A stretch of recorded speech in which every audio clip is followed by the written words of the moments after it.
What we are witnessing now is no ordinary legislative inquiry. This exercise is a well-funded and coordinated political attack. Correct. This much is evident from the very words of the privileged speech that prompted this inquiry. A speech that simply meant to say, do not vote for Sara on 2028. Na, gusto niyo ba nakikita niyo dyan? Gusto niyo ba nakikita niyo dyan? Palakpakan! Gusto niyo ba nakikita niyo dyan? Dito sa video na to, pag-uusapan ho natin yaang pagdalo na yan ni Vice President Sara Duterte diyan sa Committee on Good Government and Public Accountability. At dito sa video na to, mga kababayan, nagsalita din itong si Congressman Rodante Marcoleta at itong si Congressman Gloria Macapagal Arroyo. Saludo sa dalawang congressman na yan. Pero bago natin umpisahan ang ating talakayan, isang like at isang subscribe ho, sobrang saya na ho natin dito sa PH Update. At para sa mga gusto sumali sa ating community, click nyo lang ho yung ating join button sa baba para kayo ang pinakaunang makakita pagka meron ho tayong upload. Huwag na ho nating patagalin to, no? Talagang yung ginagawang demolition dyan para dito kay Vice President Sara Duterte dyan sa House of Representatives. Talaga hong dire-diretso lang. Diyan sa APRO, ngayon naman dito sa Good Governance, ibang klase ho talaga itong mga congressman na to. Wala na hong ginawa kundi mamulitika, ha. Wala na hong ginawa kundi siraan itong si VP Sara dahil narinig nyo naman ho, pati yung pagsasalita nitong si Tambaluslos dyan sa House of Representatives, talagang direktang patama lahat kay Vice President Sara Duterte. Panoorin na ho natin ito, mga kababayan. Unahin na ho muna natin kung para saan nga ba itong pagdinig na to dyan sa House of Representatives. Siyempre, sino magsasalita dyan? Siyempre, itong si Chua ho, mga kababayan. Section 29, paragraph 1 of Article 6 of the Constitution. Okay. No money shall be paid out of the Treasury except in Budget. pursuance of an appropriation made by law. And Section 24 states that all appropriation, revenue and tariff bills, bills authorizing increase of public debt, bills of local application, and private bills shall originate exclusively in the House of Representatives. But the Senate may propose or concur with amendments. In a democratic republic such as ours, governmental powers are divided among three branches. Power of the sword to the executive, power of the pen to the judiciary, and the power of the purse is assigned to Congress. The power of the purse directly affects the lives of the people. We, the legislature, assumes the role of formulating spending and taxing policies. Saan huhugutin at paano gagastusin? Ang gastusin ng gobyerno at ang buwis na ipinapataw sa mamayang Pilipino upang suportahan ang mga gastusing ito ang nagdidikta kung saan ito ilalaan na siyang nakakaapekto sa galaw at paglago ng ekonomiya. Ito rin ang paraan upang magkaroon ng income redistribution. May apat na parte sa budget process. Number 1, preparation. Number 2, legislation. Number 3, execution. And number 4, accountability.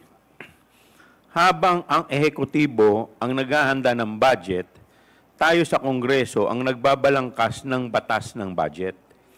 Implementation is with the executive at accountability ay nakalagak sa parehong Commission on Audit at Kongreso bilang parte ng ating oversight function.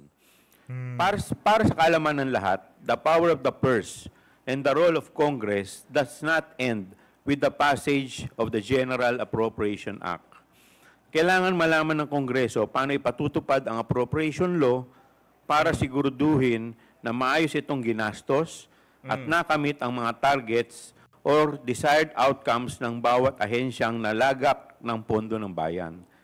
We have to ensure Yun o bang mga flood control project, maayos hubang na ilatag yon? Nasagot ho ba ng maayos nitong si Kimbo yung mga tanong nitong si Congressman Herrera? that funds are spent solely for purpose for which they have been appropriated. Di nga. Ayaw nyo bang pag-usapan kung talagang nawaldas ng maayos yung pondo para sa flood control? Kasi doon sa flood control project issue, napakarami hong napeperwish yung mga kababayan natin. Talagang, wala, target lang ho nila, focus lang ho nila si Vice President Sara Duterte kahit lumubog na buong Pilipinas. Wala ho pakialam itong mga congressman na to. Kung makapagsalita, kaala mo kung sinong santo. Rekta na ho tayo, nakuha nyo na ho mga kababayan kung bakit tayo nagkakaroon ng ganyang klaseng pagdinig dyan sa House of Representatives. Dito ho tayo mga kababayan kay Vice President Sara Duterte. A letter to the Office of the Vice President. You attached a copy of the rules Okay. in aid of legislation. Yes po. Yes, sir. Nakalagay po doon na witnesses lang po ang ino-oath. Sabi niyo po ngayon sa amin, resource persons kami. Ang ano po, considered as resource person po. Ang ano po. Kayo po. Kaya nga po. Yes po. Lahat po ino-oath po. Yes. Apo. Nakalagay po sa rules ninyo, witnesses. Nakalagay po dito ngayon sa table, resource persons. Lahat po considered as resource person and witness. Lahat po naman kayo, lahat resource person pa eh. Wala pa naman po tayong tinatawag na, lahat po considered as resource di ka person makasagot. pa lang po. Right. Opo. Ang nasa rules ninyo, witnesses lang po ang nag-o-oath. Wala po kayong rules sa resource persons.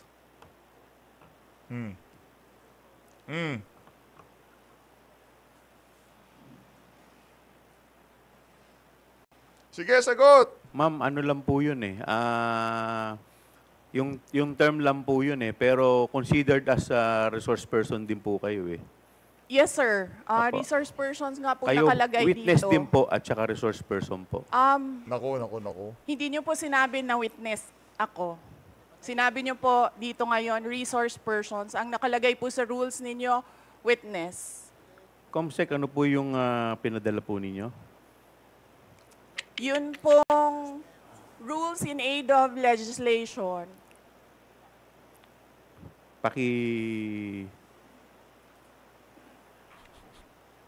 Mr. Chair, point of order. Ayun na. What is the point of Madam order of Gloria the na magsasalita. Honorable Because Congressman this issue about Macapagal? witness, resource person, etc., etc. Ma'am, pakilakas lang po, hindi po marinig. Persons and accused has been taken up in previous legislative inquiries in aid of legislation. I want to quote a December 8, 2008 hearing in the Senate, where Senator Miriam Defensor Santiago had an opinion on a similar situation, but she quoted a Supreme Court ruling. So,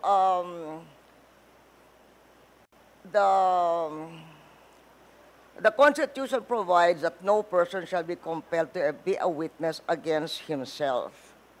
The Supreme Court has repeatedly emphasized that there is a difference between a mere witness and the accused.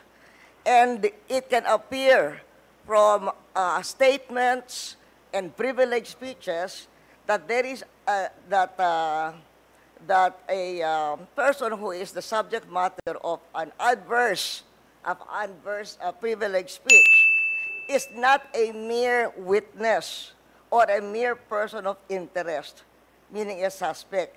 She is in fact accused of what seems to be a criminal case for violation of certain criminal laws, including malversation of public funds. And there is a case quoted in 2007, Standard Chartered Bank versus the Committee on Banks, where the court repeated the rule that an accused occupies a different tier of protection from an ordinary witness. So, the court said, Supreme Court said, whereas an ordinary witness may be compelled to take the witness stand and claim the privilege at each question requiring an incriminating answer is shot at him, an accused may altogether refuse to take the witness stand and refuse to answer any or all questions. Hindi nyo pa ba tatanggalin yan si Tambaluslos dyan bilang Speaker of the House at ipalit yang si Madam Gloria? Kasi nagmumukha na kayong anga dyan sa mga pinaggagawa nyo na yan. Yung mga resource person pala, hindi naman pinag-o-oath. Lahat pinag-o-oath nyo. Dapat lang pala yung mga witnesses. Anong toko ah. So that has been a supreme. And then there is a portion, the court explained that the right of the accused against self-incrimination also applies to respondents in administrative investigations such as legislative inquiries in aid of legislation. So that is the point of order I am raising, and there is a Supreme Court ruling to this effect. Thank you, Mr. Supreme Court ruling With ha. that, the chair declares 1 minute suspension. Recess. Naku po. Naku po, nagsuspindi itong si Chua. Hanap kayo ng abogado. Hanap ka, wag mong tinuturo si VP Sara. Hanap kayong abogado. Anong turo-turo dyan? Congresswoman Game. Arroyo, may I know if, may I be clarified if the tenor of your Anong tawag dito? Si Akop. Si Akop ang kinuhanan niya ng info. point of inquiry is referring to the sub judice case or rule? Referring to the sub judice case, but it is saying that when a witness, in fact, is in reality the accused. Ma'am, pakilakas po ng konti. Medyo hindi ko po... What he's saying is that if by the nature, for instance, of the privileged speech, if the witness is not a mere but the person being asked is not a mere witness or a mere person of interest, he is in fact the accused of what seems to be a case including malversation of public funds. And the court repeated the rule that an accused occupies a different tier of protection from an ordinary witness. So from given what Miriam Defensor Santiago said and the Supreme Court ruling that she's quoting, we cannot we cannot just trivialize. Kasi you're just a witness. You're a witness. Pareho na rin yung witness, resource person. They are not the same. The Supreme Court says they are not the same. And somebody who appears to be the accused Naintindihan mo has a yun. different tier of protection from a witness. And in fact, can refuse to take the witness stand. Congressman Flores, you're recognized. Mr. Chair, this is an inquiry in aid of legislation, and no one is technically accused of any wrongdoing here, Mr. Chair. Mr. Chair, look at the speech. Ma'am, Look at the please, speech, Mr. Chair, ma'am, the privilege. please Oh. wait to be Mr. recognized. Chair, may I request a Wait, 1 I will- minute I will- recess? 1 minute. 1 minute Thank recess you. declared by the Yes. chair. Yan, sige. Binababoy nyo kasi.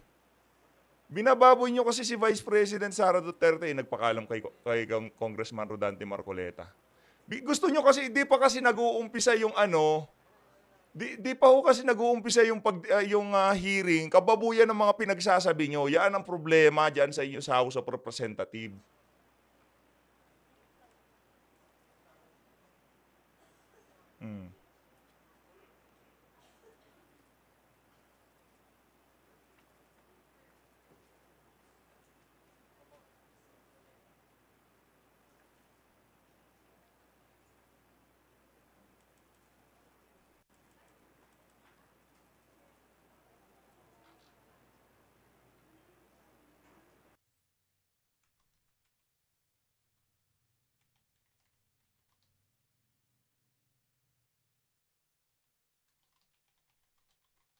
Wow, nice one!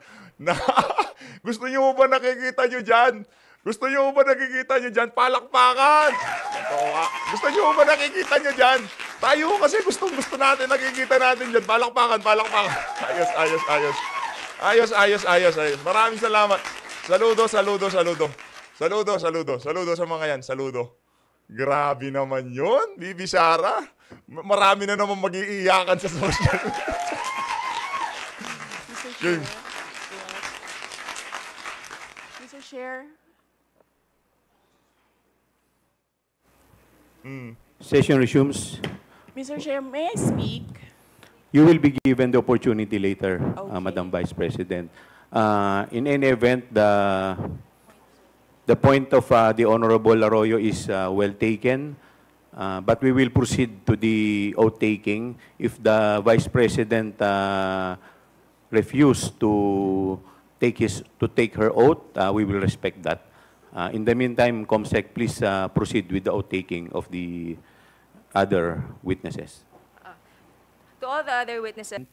Yun, pakinggan For mo natin si VP Sara dito, message. pakinggan Yes, natin. ma'am. You are recognized, ma'am.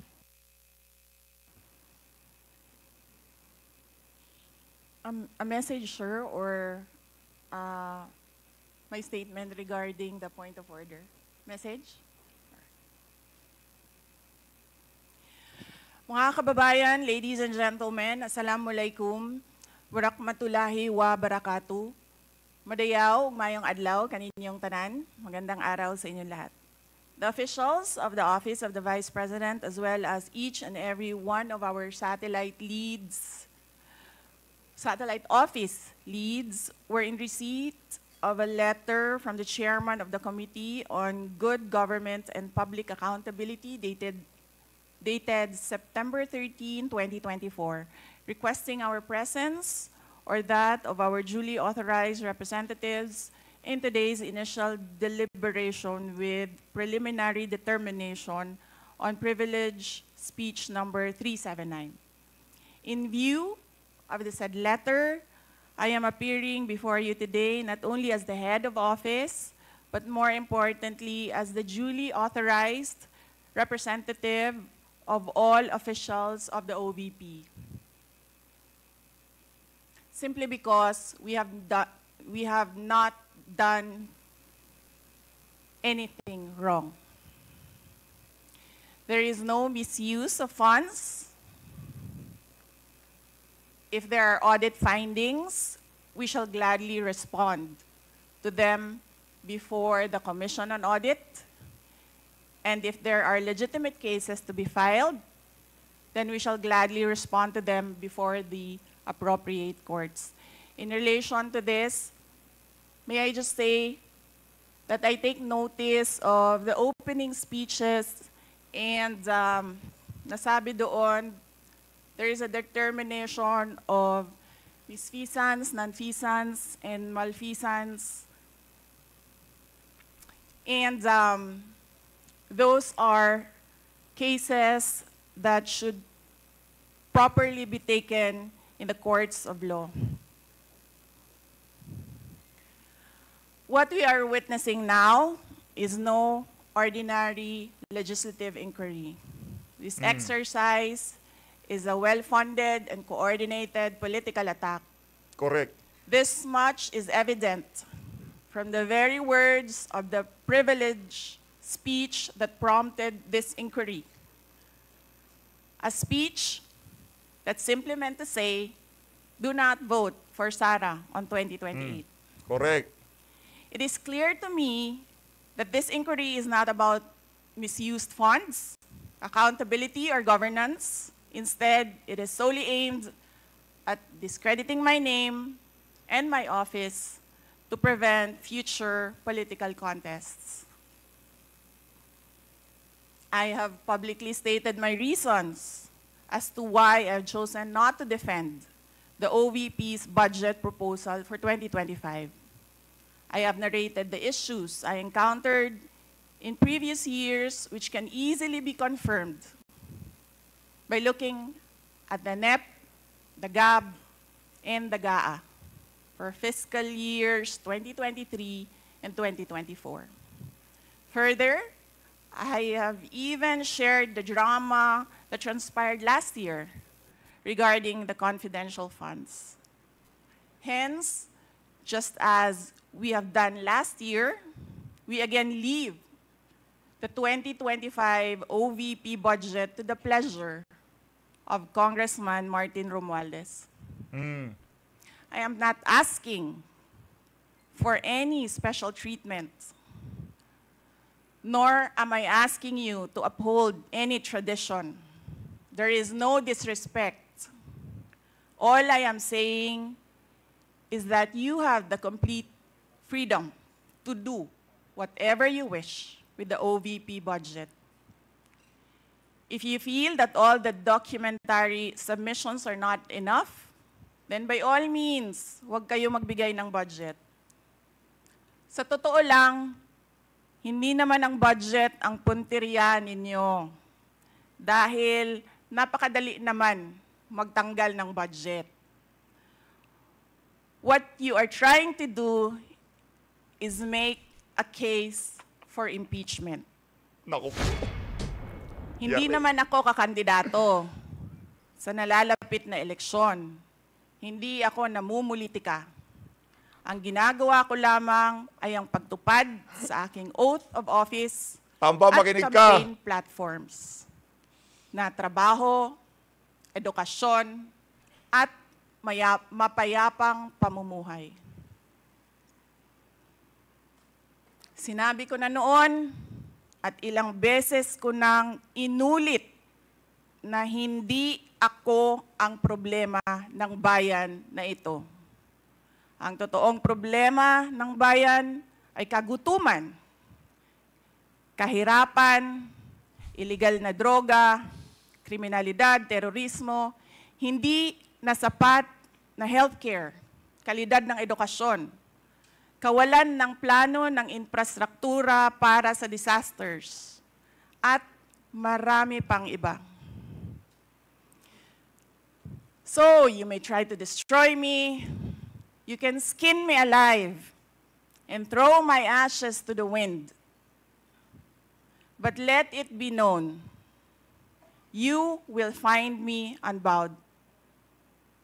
I will continue to serve the Filipino people no matter the personal cost or political intrigue. Having said that, I will not allow myself to be subjected to an inquiry based on an empty privilege speech just so you can attack me and do indirectly what you failed to do directly during the budget hearings. I therefore request this committee to terminate this inquiry for its clear lack of any proposed legislation or substantive matter for discussion. Shukran.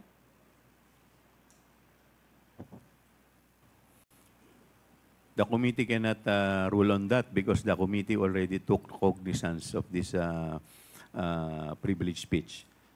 Anyway, we will now proceed. Next, we will recognize the representative from COA, Kung Mr. Dante Chair. muna, kung Dante game. ay Congressman Marcoleta. May I please raise a parliamentary inquiry? What is your parliamentary inquiry? Thank you, Mr. Chair. Mahalunan The sa rules bayan ng of the Pilipino yung committee- mama na yan. Says that this committee only acquires jurisdiction on matters of nonfeasance, misfeasance, malfeasance. And under Section 2, Mr. Chair of the rules, there should be a prior determination whether or not these malfeasance, nonfeasance, and misfeasance are directly or specifically relating to the persons charged of this. Has this committee made a prior determination of this? And if so, when did it happen? And where is the order specifying that the committee has just reached Mga a prior bangag, determination? advance mag-isip. This is very important, Mr. Chair, because the rules also says that after determining or making a prior determination, this committee will set an order, and that is the only way that this committee acquire jurisdiction over the person's subject matter of this inquiry. And that particular order of prior determination will set out the parameters. If I can make a comparison, Mr. Chair, in regular court, it is called pre-trial order, where the parameters of the inquiry, the presentation of evidence or explanations or allegations are limited to that set of stipulation. So considering, Mr. Chair, and I assume that there is no prior determination, I do not think how we can start the meeting today because we are supposed to observe the rules. I am referring to Section 2 of the rules of this committee, Mr. Chair. Thank you.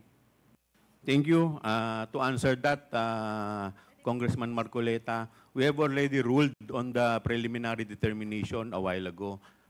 Medyo na-late na po kayo. Now, with respect to your inquiry that if we can proceed with this, considering that this is an investigation of malfeasance, misfeasance, and non-feasance, let me walk you through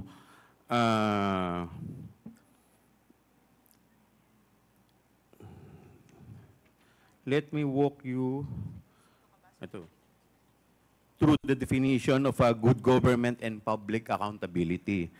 It provides that all matters directly and principally relating to malfeasance, misfeasance, and non-feasance in office committed by officers and employees of the government and its political subdivision and instrumentalities, inclusive of investigations of any matter of public interest on its own initiative or upon order of the House. For the information of everybody, the issue on confidential fund is a matter of public interest.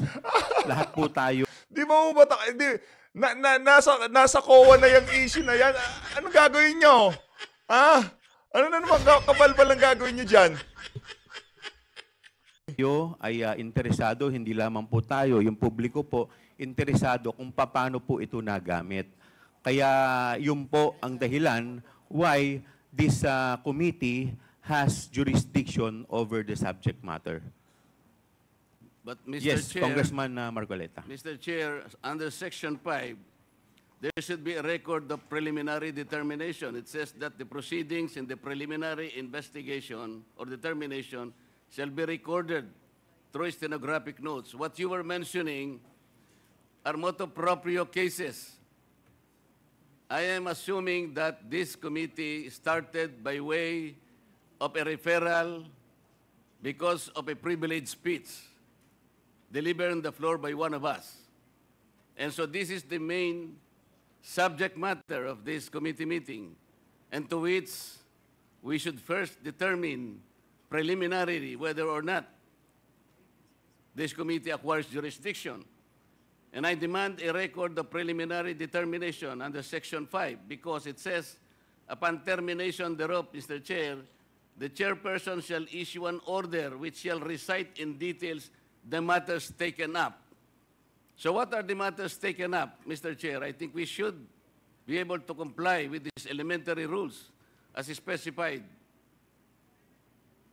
in the governing rules. Well, considering that we are still we have yet to proceed to the interpellation, we are still in the period of recognizing the resource person as well as the witness. With that, the chair declares 1 minute suspension. Yan ang ba sinasabi natin? Ang problema kasi pagka sobrang dami na ginagawa nilang kalokohan, hindi talaga lulusot yan. Hindi talaga lulusot sa mga matitunong congressman dyan, kagaya nitong si Congressman Rodante Marcoleta. No? Hindi makakalusot yung mga na yan, yung mga maniobra nitong si Tambaluslos at nitong si Chua. Yun lang naman ang punto doon, talagang gusto nilang gisahin itong si VP Sara diyan sa na yan, diyan sa hearing na yan. Wala naman silang diyan yung mga batas na gustong ipasa. Basta gusto lang nila mapapunta diyan si VP Sara, matanong ng kung ano-ano doon sa mga bagay na nasagot naman sa sinasagot diyan sa COA. Yun lang naman ang gusto mangyari ng komite nitong si Chua. Ayun si Ako po. Naku po. Isa sa mga yan, mga tambaluslos ngayong mga panahon na to. Isa sa mga aso ni Tambayan, yang pangalan nito? Yang si Akop, no? Kaya nawalan tayo ng gana diyan sa mamana. Nakala pa naman natin dati mayroong prinsipyo. Pero pansin niyo hindi makana nitong si Tambaluslos, yang si Congressman Rodante